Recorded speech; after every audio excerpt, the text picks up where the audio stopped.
Hi. இன்னைக்கு நம்ம கொலோன்ல ஒரு இம்பார்ட்டன்ட் மீட்டிங்காக வந்திருக்கோம் with our honourable chief minister mister M K. Stalin. So இன்னைக்கு என் கூட வந்துட்டு சரவணனாவும் வந்திருக்காரு. சரவணன் வந்துட்டு ஒரு ஹியூமன் ரைட்ஸ் ஆக்டிவிஸ்ட், ஜெர்மனில ரொம்ப வருஷமா இருக்காரு. ஒரு ஜாபுக்கு நீங்க தேடி வராங்க இல்லையா, ஸோ அவங்க வந்து ஜாப் சீக்கர் விசால வராங்க. இப்ப என்ன மாதிரி ஜாப் கிடைச்சா அவங்க என்ன மாதிரி அது விசாவா கன்வெர்ட் பண்ணணும், அதுல அவங்களுக்கு ஒரு கிளாரிட்டி இல்லாத மாதிரி இருக்கு. அதுவும் கொஞ்சம் சொல்லி ஃப்ரீக்வெண்டான இது இஷ்யூ இது. இப்போ வந்து நிறைய பேர் வராங்க job seeker visa, chancen card, opportunity கார்டுன்னு சொல்லி நிறைய இருக்காங்க. ஈவன் ஸ்டூடெண்ட்ஸும் இங்க படிச்சவங்களே ஜாப் சீக்கர் விசால 18 months இருக்காங்க.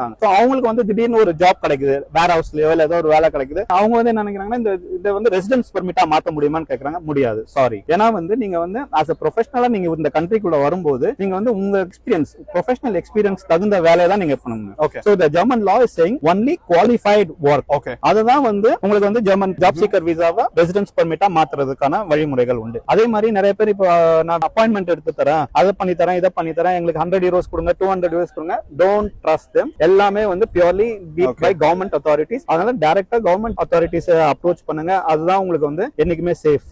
Okay, thank you. Thank you so much.